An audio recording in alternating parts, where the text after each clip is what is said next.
ሰላም ቅዱሳን የክርስቶስ ኢየሱስ ጸጋ ከሁላችሁ ጋር ይሁን። ነጋንስ ይፈታው ቁልቁሎታ ጎሊያር ፈነረከን ጅርተን ቁልቁሎኒ ነጋን ክርስቶስ ኢየሱስ ይወጅነታው ዛሬ ከአንድ ስፍራ የእግዚአብሔርን ቃል አብረን እናያለን። ጉያራ ሰገሬ ዋቀዶ ተቆላላ ነሞታ ኢትዮጵያ ከሰ ጅርተን ናን ኢትዮጵያ ከሰ ጅርተን baga nagaan bultan isinin jira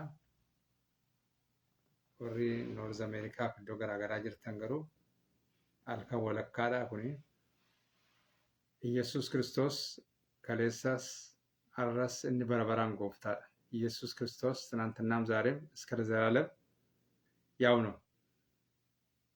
ስለዚህ ወደ ቃሉ ከመሄዳችን በፊት እንጸልያለን። ገራ ሰገሌ ዋቀዮን ነግንድራ እንከራለን። እግዚአብሔር አምላካችንና አባታችን ሆይ በኢየሱስ ስም ተባረክ። አንተ ብቻ ቃልን አስተምረን ያስተምራቸው ዘንድ መልካሙን መንፈስን ሰጣቸው ተብሎ እንደተጻፈ የሚያስተምረን መልካሙ ያንተ መንፈስ ይሰጠን። በአራቱም ማዕዘናት ያሉ ቅዱሳን ያንተን ቃል እንዲሰሙ ጸልያለሁ። የእግዚአብሔርን ቃል እንዳይሰሙ የሚከላከላቸው ክፉ በኢየሱስ ስም የተመታ ይሁን። በስውርና በግልጽ ቅዱሳንን የሚዋጋ የሰውን ልብ የሚዋጋ በኢየሱስ ስም የተመታ ይሁን። አንተ ብቻ ተናገረን፣ አንተ ብቻ አስተምረን። እግዚአብሔር ሆይ ክፉ መንፈስ የተመታ ይሁን። ቅዱሳንን የሚዋጋ በቅዱሳን ላይ የተመደበ በክርስቲያኖች ላይ የተመደበ የክፋት አሰራር በኢየሱስ ስም ይፍረስ። አንተ ብቻ ተናገረን። የሰማይ ደጆችና በሮች በእኛ ላይ ይከፈቱ። ለተናጋሪም ለስሙ የሚያስፈልግ ያንተ ጸጋ ይለቀቅ። አቤቱ እግዚአብሔር ሆይ ክብርን አሳየን፣ ክብሩን ደግሞ ጠቅልለ ውሰድ። ስለ ሁሉም ነገር ተመስገን፣ በጌታ በኢየሱስ ስም አሜን። ዛሬ የምናየው የእግዚአብሔር ቃል የማቴዎስ ወንጌል ምዕራፍ 7 ከቁጥር 21 እስከ 27 ያለው እናያለን።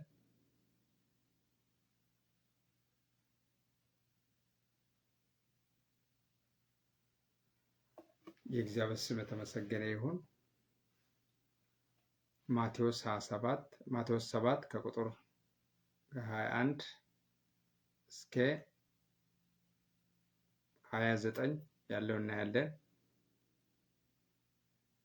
The Gospel according to the Holy Matthew, the 7th chapter, verse 21 through 29. Wangela Matheos boqonna torba lakkoobsa 21 hanga 29 ወረጅን ይላል። መጀመሪያ በአማርኛ አነባለሁ፣ በመቀጠልም በኦሮምኛ አነባለሁ። በጌታ በኢየሱስ ስም ቃሉን አነባለሁ። በሰማያት ያለውን የአባቴን ፍቃድ የሚያደርግ እንጂ ጌታ ሆይ ጌታ ሆይ የሚለኝ ሁሉ መንግሥተ ሰማያት የሚገባ አይደለም። በዚያ ቀን ብዙዎች ጌታ ሆይ ጌታ ሆይ በስሜ ትንቢት አልተናገርንምን? በስሜስ አጋንንት አላወጣንምን? ይሉኛል። የዚያን ጊዜም ከቶ አላወቅኳችሁም እናንተ አመፀኞች ከኔ ራቁ ብዬ እመሰክርባችኋለሁ። ስለዚህ ይህን ቃልን ሰምቶ የሚያደርግ ሁሉ ቤቱን በአለት ላይ ሰራ ልባም ሰውን ይመስላል። ዝናብም ወረደ፣ ጎርፍም መጣ፣ ነፋስም ነፈሰ፣ ያን ቤት ገፋው፣ በአለትም ላይ ስለተመሰረተ አልወደቅም። ይህን ቃልን ሰምቶ የማያደርገው ሰው ሁሉ ቤቱን በአሸዋ ላይ የሰራ ሰው ሰነፍ ሰውን ይመስላል። ዝናብም ወረደ፣ ጎርፍም መጣ፣ ነፋስም ነፈሰ፣ ያን ቤት መታው፣ ወደቀም፣ አወዳደቁም ታላቅ ሆነ ይላል። ኢየሱስን ይህን ነገር በጨረሰ ጊዜ ሕዝቡ በትምህርቱ ተገረሙ። እንደ ጻፎቻቸው ሳይሆን እንደ ባለስልጣን ያስተምራቸው ነበርና ይላል።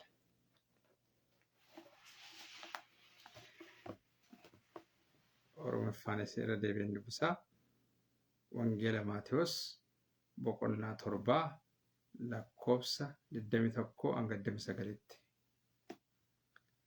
Yesuus jaalala abbaa koo isa waaqarraa nama hojjetutu mootummaa waaqatti gala malee namni yaa gooftaa naan jechuu duwwaadhaan itti gala miti. Guyyaa isaa dhumaa sanatti namoonni baay'een yaa gooftaa nuyi maqaa keetiin raajii dubbanneerraa, maqaa keetiin hafuurota hamoota baafneerraa, hojii aangoos maqaa keetiin baay'ee hojjenneerraa miti anaan jedhu. Ani immoo yeroo sanatti matumaa ani isin hin beeku, isin yaa warra hamaa hojjettanii ija koo duraa badaa jedheen mul'inatti isaanitti himaa jedhe. Yesuus egaa namni dubbii koo dhaggeeffatee akka isaatti hojjetutti hundinuu nama ogeessa mana isaa dhagaa irratti ijaarratetti hin fakkeeffamu. Bokkaan roobee, lolaan lolee, qilleensis qilleensa'ee mana sanatti bu'an. Manichi garuu hundee isaa dhagaa irra dhaabame waan tureef hin jigne. Namni dubbii koo dhaggeeffatee akka isaatti hin hojjenne hundinuu garuu nama gowwaa mana isaa hundee mala lafa cirrachaa irratti ijaarratetti hin fakkeeffamu. Bokkaan roobee, lolaan lola'ee, qilleensis qilleensa'ee mana sanatti bu'anii manichis hin jigee jiguunsaas baddu baasa ta'ee jedha. Yesuus dubbii isaa kana dubbatee yommuu raawwate namoonni na'anii barsiisaa hin dinqisiifatan. Barsiisa isaan dinqifatan. Inni akka barsiisota seeraa warra kaanessituu hin ta'in akka nama aboo qabutti isaan hin barsiisa ture jedha.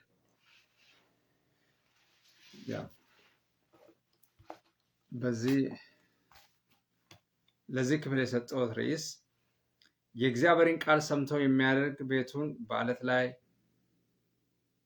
የሰራ ልባም ሰው የሚለውን ነው። እሱም ቀጥታ ቁጥር 24 ላይ አለ።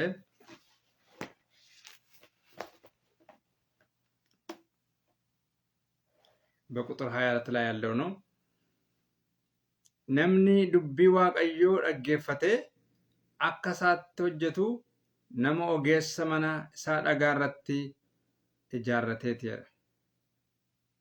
Namni dubbii waaqayyoo dhaggeeffate akka isaatti hojjetu nama ogeessa mana isaa dhagaa irratti ijaarrateeti.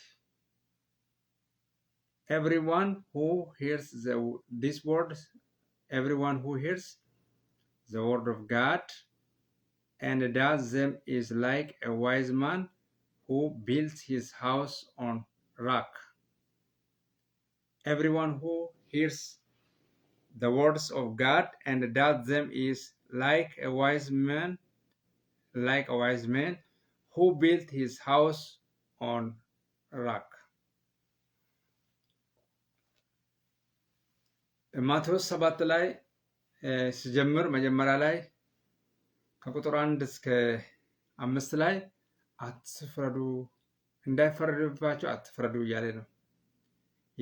ያው የሰው ፍርድ 99 ፍርደ ገምድል ነው።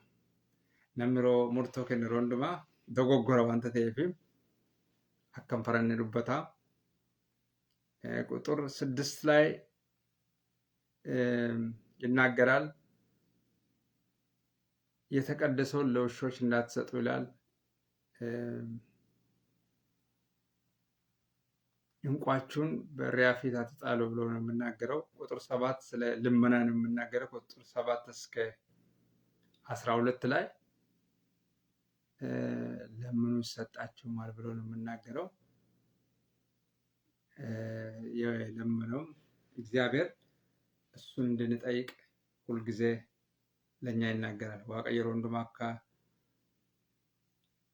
ሰከረኑ በርባደችው ቁጥር 13 እስከ 14 ላይ ስለምንናገር በጠበበ ደጅ ግቡ ይላል። ወደ መንግስት የሚያደርስ ወደ መንግስት ሰማያት የሚያደርስ የጠበበ ደጅ ስለሆነ ማለት ነው። ከራ ቦቾቱን ተይን ከራ ዲጳረ ዴማ ይላል። ከራ ዲባ ኩኒ ከራቲ ጅሬኛ በርበራ ገለን ጀሌ ዱበት ከቁጥር 15 እስከ 20 ድረስ እስከ 20 ድረስ የበግን ለምድ ለብሶ ከመጡባቸው ሐሰተኛ ነቢያት ተጠንቀቁ ይላል። ስለ ሐሰተኛ ነቢያት ይናገራል። ሰዎች ከፍሬያችሁ ታውቃላችሁ ይላል። እንዴት ነው ሐሰተኛ ነቢያትና ሐሰተኛ ነቢያት? ከፍሬው ነው የምታወቀው። ሰው እንደ እግዚአብሔር ሐሳብና ፍቃድ ካልኖረ፣ ሰው በተናገረው እውነት ካልኖረ፣ በሰበከው እውነት ካልኖረ ያው ከሐሰተኛ ነቢያት ጎራ ነው የምትሰለፈው ማለት ነው። በዚህ ላይ ትኩረት አልሰጥም። ሌሎቹን ይሄ ምዕራፍ 7 ላይ ዋይ በቆና ቶርባረት ጀቹዳ ከነትን ጥየፈድ ጉያራ ገሩ ከቁጥር 21 እስከ 27 ያለውን ነው። ምንም እንኳን እስከ 9 ቢሆንም ዋናው የሚሽከረከረው ከቁጥር 21 እስከ 27 ያለውን ነው። የአምላካችን የእግዚአብሔር ስም የተመሰገነ ይሁን። ቁጥር 21 ላይ እንደዚህ ይላል፣ በሰማያት ላይ ያለውን የአባቴን ፍቃድ የሚያደርግ እንጂ ጌታ ሆይ ጌታ ሆይ የሚለኝ መንግስተ ሰማያት የሚገባ አይደለም።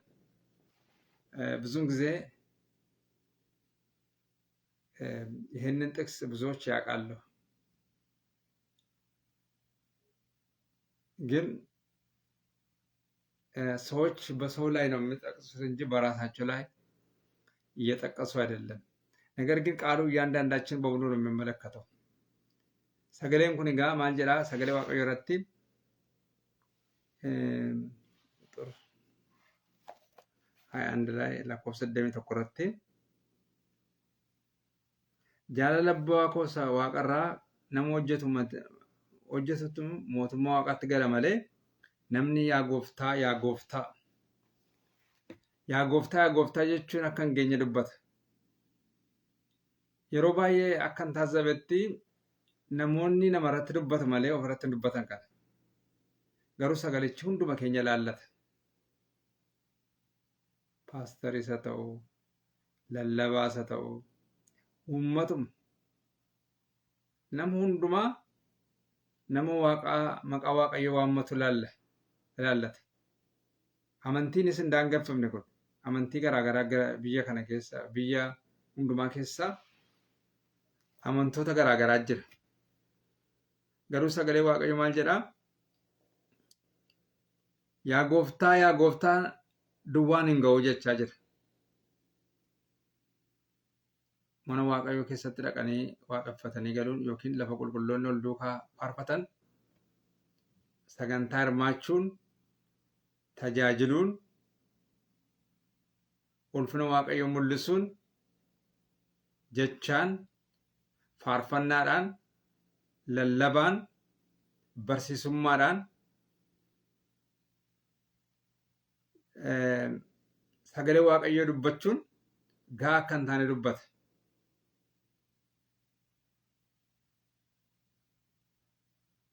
ገሩ ማል ጀዳ በሰማያት ያለውን የአባትን ፍቃድ የሚያደርግ እንጂ አለ።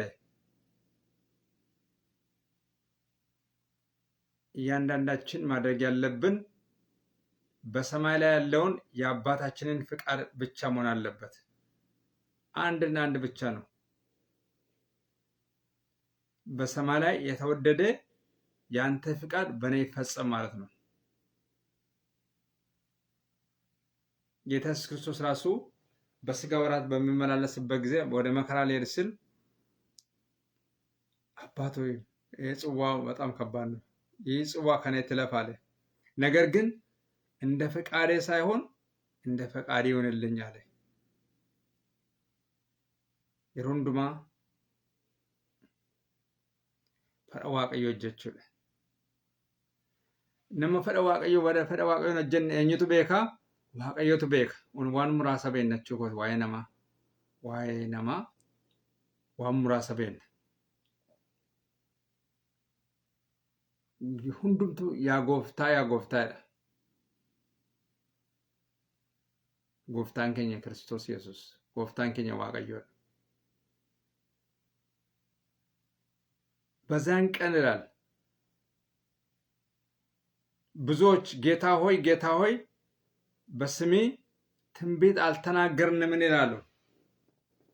ዋይ ማለት ነው በታረ ክርስቶስ ዋይ ጉያ ነው ማዱበቻ አይደል መቃ ኬቲኒ ራጂን ዱበኔ ነው ትሄደን ኑ መቃ ኬቲን ሰይጣኖተን ባምኔ ጀቻ ጅሩ መቃ ኬቲኒ ድንቂ ጉጉዳን ወርጀነ ጀቻ ጅሩ በስሜ አጋንንት አላወጣንም በስሜ ብዙ ተአምራት አላደረግንም ይላሉ። ጉያ ሰነተዳ ሮባይ ገነሞኒ ጥቅሲ ከና ዮኪን እዶ ኩታ መጫፈ ከና ኤኙ ረቲ ጥየፈቱ ራጆተ ወራ ጀጀባተን ራጆተ ወራ ሲና ረቲ ድርበቱ ገሩ ሰገለቹን ዱባ keenya ላለታ ሰፓስተሪቴ ወልዳ ቡሹን ላለታ ሰፋርፈቱን ላለታ አስረትን በሬፍን ነጀላው እንደንደጅ ሁንዱ ባላለታ ኮ ሰፋርፈቱን ላለታ ሰው ወርሺፕ ወራ የሚያስመልኩትን ይመለከታል። የቤተ ክርስቲያን መሪዎችና ሽማግሌዎችን ይመለከታል። በተለያዩ ዘርፍ ውስጥ ያሉ የቤተ ክርስቲያን አገልጋዮችን ይመለከታል። እያንዳንዱን ሰው ይመለከታል። በዚህ ስፍራ ላይ በእግዚአብሔር ስም ትንቢት መናገር ክፋት የለውም። መቃ ጎፍታቲን ራጂ ዱበቹን ጭቦን ቀፉ ዮኪን የካን ቀፉ በእግዚአብሔር ስም አጋንንትን ማውጣትም ክፋት የለውም። መቃ ጎፍታ ኢየሱስ ክርስቶስን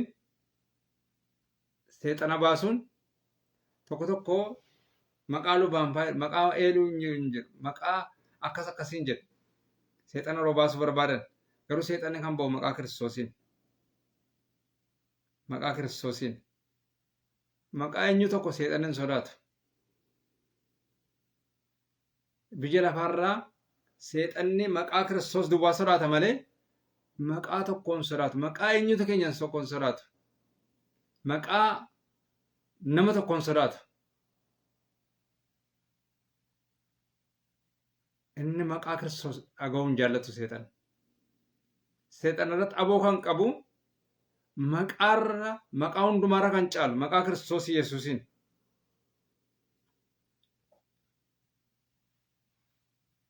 ጭቡን ቀቡንስ መቃ ክርስቶስን ሰይጣን ባሱን ጭቡን ቀቡ በስሜስ ብዙ ታምራት ያላደረግንም ይላሉ።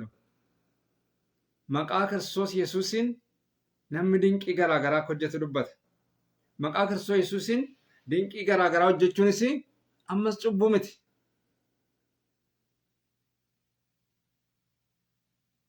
የሮሰነቴ ደጋ ክርስቶስ በዛን ጊዜም ከቶ አላወቅኳቸውም አኔ ስንም ቤኩ ወደ አኔ እስንም ቤኩ እናንተ አመፀኞች ወሪ ጀሎን ወሪ ሀሞኒ አነራ ፈጋዳ ጀ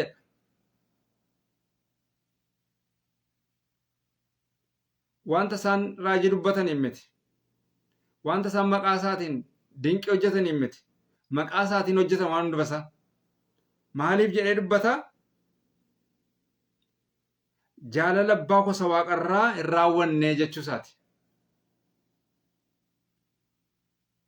ዮም መቃ ዋቀዮትን ድንቅ ወጀተን እዩ ዮም መቃ ክርስቶስ ኢየሱስን ሰይጣን ባሰን እዩ ዮም መቃ ክርስቶስ ኢየሱስን ራጂ ዱበተን እዩ ጃለለ ዋቀዮን ወጀነ ጀረቹ yeroo biyya lafaarra jiran yeroo fooniin deddeebi'an jechuudha.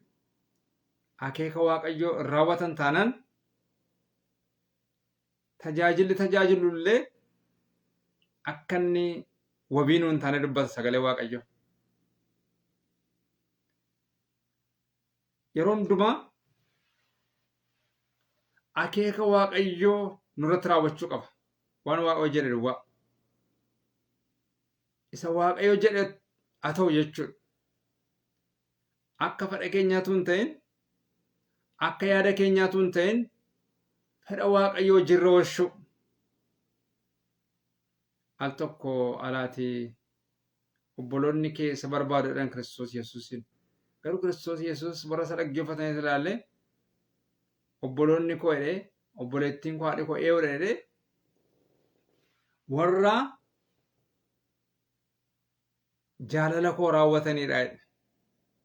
Jaalala waaqayyoo raawwachuun nurraa eegama anaaf isinirraa. Yeroottis yeroo maleettis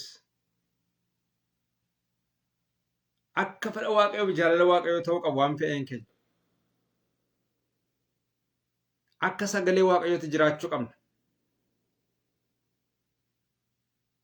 Uni sagalee waaqayyoo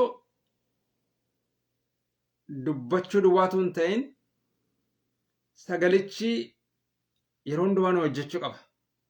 Akka sagalee sanaa ta'uu qabna. የምናገር እንደ እግዚአብሔር ቃል እናገር ተብሎ ተጽፏል።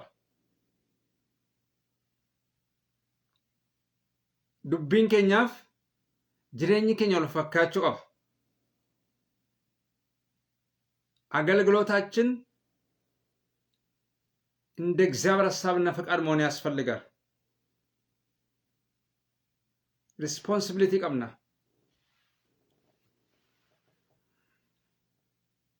አክቲ ጎቹ ቀብነች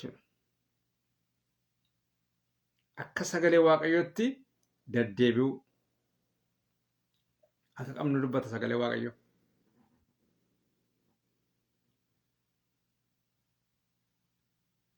አከ ሰገሌ ዋቆትን ደደብኑ ታናን ጫሉመኔ መነ ዋቆ ከስ ጅራነ ታናን ቦዴት ማልጀራ አነስንም ቤኮ ሄዳ ነሚ ቤኮሙ ደንዳ for that popularity ta'uu danda'a. Garuu waaqayyo bukkeetti popularii ta'uu dhiisuu danda'a namni nama bukkeetti popularii ta'e tarii waaqayyo bukkeetti immoo beekamuu dhiisuu danda'a. Kanaaf of eeggachuudha. Kiristinnaa keessatti yookiin amantii kiristinnaa keessatti akka of eeggannu sagalee waaqayyoo nu mirkaneessa. kanuma wajjin kan wal fakkaatu dhagaa kunis lakkoofsa 24 irratti maal jedha? ስለዚህ ይህንን ቃል ሰምቶ የሚያደርግ ሁሉ ቤቱን በዓለት ላይ የሰራ ልባም ሰውን ይመስላል ይላል። ሰገሌ ዋቀዮ ደጌ ዮኪን ሰገሌ ዋቀዮ ለለቤ ጀኒውስ እንደኛ በረሲና ከሰሙ ሰገሌ ዋቀዮ ለለቤ ዮኪን ሰገሌ ዋቀዮ ደጌ ሆጂራ ከኖሹ innedha nama maalitti fakkeeffame nama ogeessatti fakkeeffame ogeessa nama ogeessa mana isaa dhagaa irratti ijaare nama ogeessa mana isaa dhagaa irratti ijaare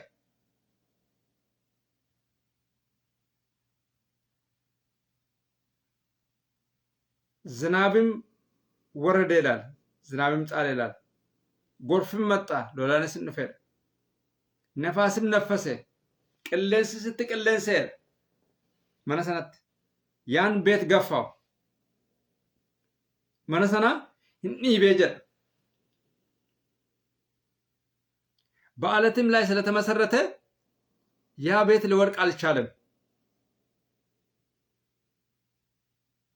ይህ በማን መሰላል?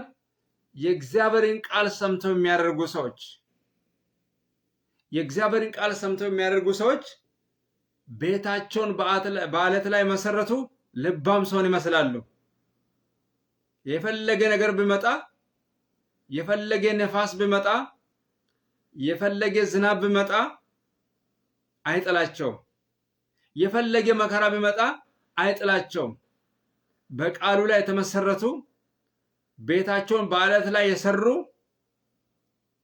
በክርስቶስ ላይ ቤታቸውን የሰሩ ቃሉን ሰምተው የሚያደርጉ እንደ እግዚአብሔር ሐሳብና ፍቃድ የሚመላለሱ በሰማይ ያለውን እግዚአብሔር ሐሳብና ፍቃድ የሚመላለሱ ሰዎች ቤታቸውን በአለት ላይ የሰሩ ልባም ሰዎች ናቸው። እግዚአብሔር እርዳን ወገኖቼ። ማንም ከማንም አይበልጥም፣ ማንም ከማንም አያንስም። ነገር ግን የእግዚአብሔርን ቃል መስማት፣ የሰማነውን ማድረግ አክቲንግ ከኔና ከእናንተ ይፈልጋል እግዚአብሔር። ልባም ሰው እንድንሆን እግዚአብሔር ይፈልጋል።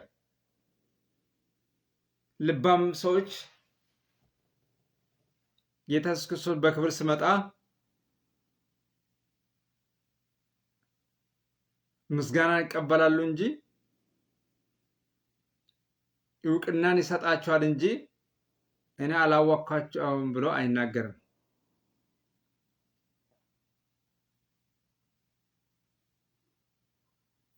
ይህን ቃልን ሰምቶ ማድረግ ሰው እንደዚህ ይላል፣ ቃልን ሰምቶ የማያደርግ ሰው ነምኒ ሰገሌ ኮ ዳጌ ሆጂርራ hin oolchineedha።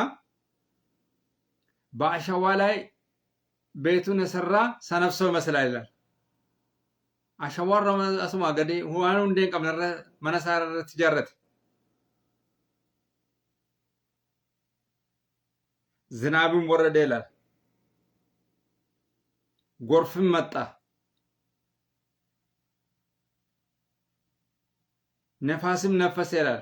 ያን ቤት ገፋው መታው ይላል። ያ ቤት ግን መሰረት ስለሌለው ምን ሆነ ይላል? ወደቀ ይላል። የምን ወደቅ ብቻ አወዳደቁም ታላቅ ሆነ ይላል። ከዚህ እግዚአብሔር ጠብቀን። ነምኒ ሰገሌ waaqayዮ irratti ijaaran namoonni sagalee waaqayyoo akka fedha waaqayyootti sagalee waaqayyoo neenne sagalee waaqayyoof hin ajajamne sagalee waaqayyoo isa beennuuf isa lallabnuuf isa nutti lallabamees isa kitaaba qulqulluurra jiru karaa biraan immoo laphee keenya keessa sagalee waaqayyoo isa jirutti hin ajajamnu taanaan akka sagalechaan taanu taanaan namicha isa gowwaa sana fakkaata. inni gowwaa maal ture? mana isaa ashawaa irratti ijaarrate. gaafa bokkaanitti dhufu, gaafa qilleensi jabaanitti dhufu, gaafa lolaanitti dhufu waan hundee hin qabneef hin jisseedha. sagalee waaqayyoo akkasidha. qilleensee manichis hin jigeedha. hundeen qabu waanta ta'eef jiguunsaas baddu baasa ta'e jedha. callu malees jigu duwwaatu hin baddu baasa ta'e አወዳደቁም ታላቅ ሆነ ይላል። ዛሬም የእግዚአብሔርን ቃል ሰምተው የማያደርጉ ሰዎች አወዳደቃቸው ታላቅ ይሆናል። ለዛ ነው በመጨረሻ ዘመን ጌታ ኢየሱስ ክርስቶስ እናንተን አንስንም ቤቆዳ ወር ሰገሌ waaqayዮ irratti ijaaram warri hundeen isaanii sagalee waaqayyo irratti ijaaram sagalee waaqayyo warra hojiirra hin oolchine guyyaa dhumaa irratti Kiristoos maal jedha? ani isinin beeku maqaa Kiristoos yoo dhoofne iyyuu maqaa Kiristoos yeroo hundumaa dubbanne iyyuu akka sagalichaatti hin deddeebinu taanaan guyyaa dhumaa irratti maal jedha Kiristoos? ani isinin beeku jedha. kanarraa egaa waaqayyo nu gargaara. mana waaqayyo keessa waggaa meeqa jiraanne sagalee waaqayyo dubbanne maqaa Kiristoos yeroo hundumaa waamne garuu Kiristoos dhumarratti isinin beeku jennaan salphina guddaadha. Qaanii guddaadha. Waaqayyo waan akkasii nurraa qabu. Ani isin hin beeku yoo jedhe maal godhu? VIP person ta'uu dandeenya mana walitti qabamaa qulqullootaa keessatti. VIP jechuun baay'ee namoota beekamoo yookiin namoota furtuu ta'uu dandeenya waldaadhaaf. Qulqullootaaf namoota waan baay'ee ooluu dandeenya. Garuu dhumarratti Kiristoos ani isin hin beeku jennaan namni gaaffii kana jalaa nama baasu hin jiru. Waaqayyo nu gargaaru.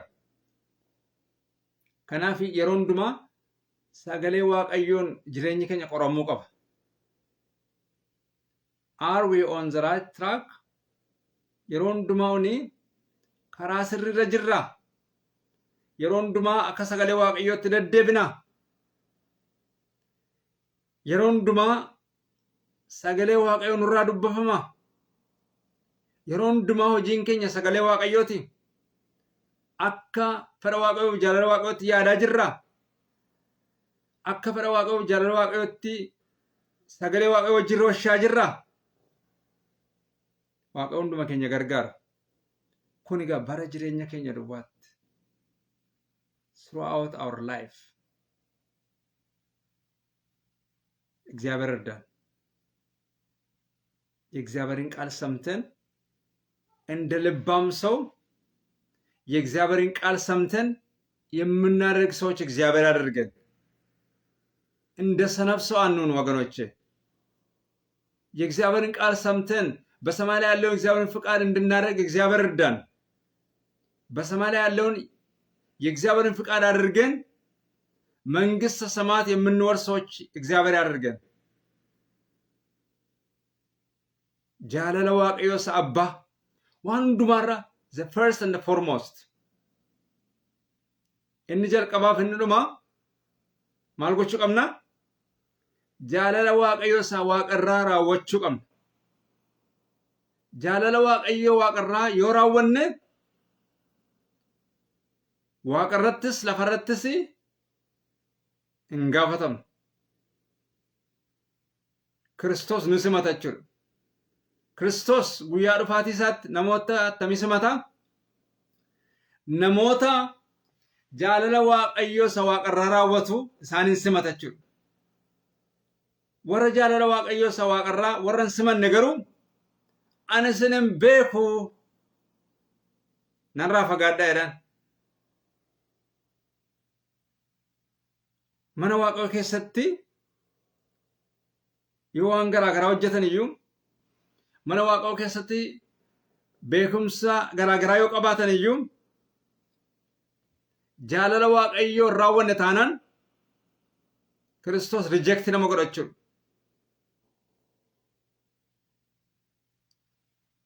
Rejectii kan nama godhu authoritiin ee harka jira?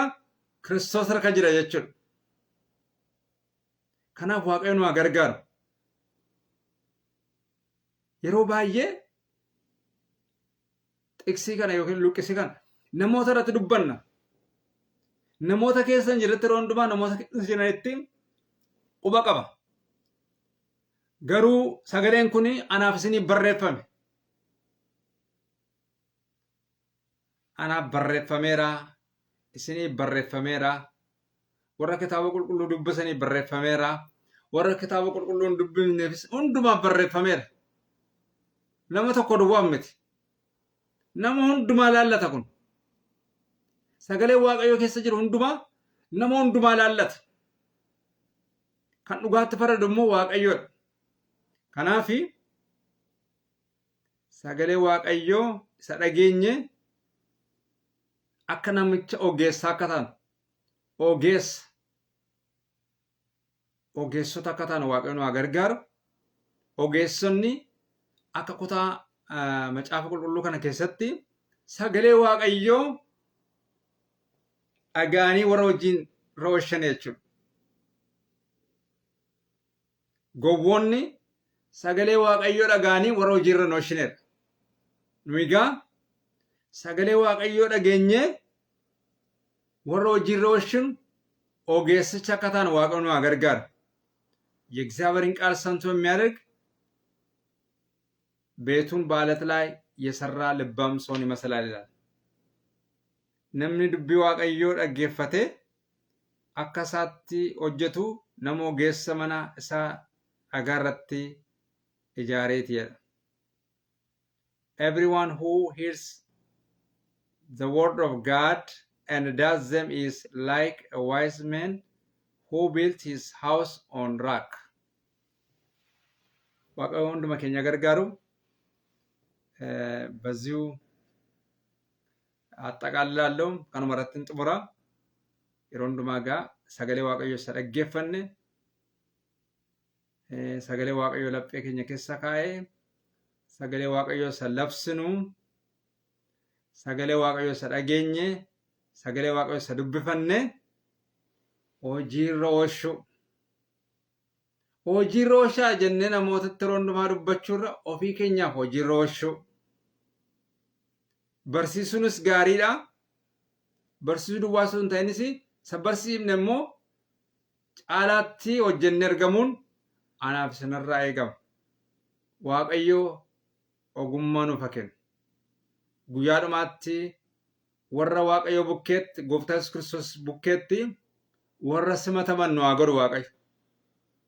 Ani isin hin beeku wanta akkasii gurra keenya Waaqayyo nu hin dhageessisin. kanuma irratti xumura ጸልዬ አበቃለሁ። እግዚአብሔር አምላካችንና አባታችን ሆይ በኢየሱስ ስም ተባረክ። በቃሌ ስለተናገርከን ስላስተማርከን በኢየሱስ ስም ተባረክ። ቃልን ሰምተን እንድናደርግ በኢየሱስ ስም ጸልያለሁ። ይህንን ቃል የሚሰሙ ሰዎች ሁሉ ያንተን ቃል ሰምተው እንዲያደርጉ ጸልያለሁ። የዋቀዮ ኑ ገርጋር በሰማይ ላይ ያለውን የአባትን ፍቃድ የሚያደርግ እንጂ ጌታ ሆይ የሚለኝ መንግስተ ሰማያት የሚገባ አይደለም ብለሃል። እግዚአብሔር አምላካችንና አባታችን ሆይ እንደ ልባም ሰው ቤታችን በዓለት ላይ የተሰራ እንዲሆን ጸልያለሁ። የሰማነው ቃል የተናገርነው ቃል በመጽሐፍ ቅዱስ ያነበብነው ቃል በልባችን ውስጥ ያስቀመጥነው ቃል በተግባር በእውነት የቃሉ አድራጊዎች ሆነን እንድንገኝ ጸልያለሁ። ጎቱ ድብቻ አከታኑ ነው ገርጋሪ በረጅሬኘ ከኛ እንደባት ነው ገርጋራት ፈረከብ ጃለለከ ድዋከራወን ነው ገርጋሪ በረት ኑላተት አንተ በሰጠን ዘመንና አመታት ያንተን ሐሳብና ፍቃድ ብቻ እንድናደርግ እግዚአብሔር እርዳን። ከመንግስቲ እንዳንጎድል ከፈቃዲ እንዳንጎድል በጌታ በኢየሱስ ስም ጸልያለሁ። በመጨረሻ ዘመን ከውርደት ከመናቅ እግዚአብሔር እኔና ወገኖቼን ጠብቀን። ስለ ሁሉም ነገር ተመስገን። መንግስቲ ይባረክ፣ ዙፋኒ ይባረክ። በጌታ በኢየሱስ ክርስቶስ ስም አሜን። ስለ ሁሉም ነገር የእግዚአብሔር ስም የተመሰገነ ይሁን። ክብሩን ጠቅልሎ እግዚአብሔር ይውሰድ። ኡልፍነሳ ዋቀዮ አብረቱም ባረካችኋለሁ። የአብርሃም በረከት፣ የይስሐቅ በረከት፣ የያዕቆብ በረከት፣ የዮሴፍ በረከት፣ የነቢያት በረከት፣ የሐዋርያት በረከት፣ የጌታችን ኢየሱስ ክርስቶስ በረከት፣ የመንፈስ ቅዱስ በረከት፣ የመጨረሻ ዘመን በረከት ከሁላችሁ ጋር ይሁን። እግዚአብሔር ይጠብቃችሁ። እግዚአብሔር ፊቱን ወደ እናንተ መልስ። እግዚአብሔር ይራራላችሁ፣ ሰላሙንም ይስጣችሁ። አምላካችሁ እግዚአብሔር እንደሚባል ላይ እሳት ነው ከፊት ለፊታችሁ ይወጣ። በአብ በወልድ በመንፈስ ቅዱስ አንድ አምላክ ከዘላለም እስከ ዘላለም ድረስ ከትውልድ እስከ ትውልድ ድረስ አሜን አሜን ለሆነው እግዚአብሔር ቢፈቅድ ብኖር ሌላ ጊዜ ደግሞ በሌላ አርዕስት እስከሚመጣ ድረስ የእግዚአብሔር ጸጋ ይብዛላችሁ ያልኩ ሻሎም ብዬ ሰናበታችኋለሁ። ሻሎም። ታንኪዩ። አመሰግናለሁ። ገለቶማ ወንድኬሰን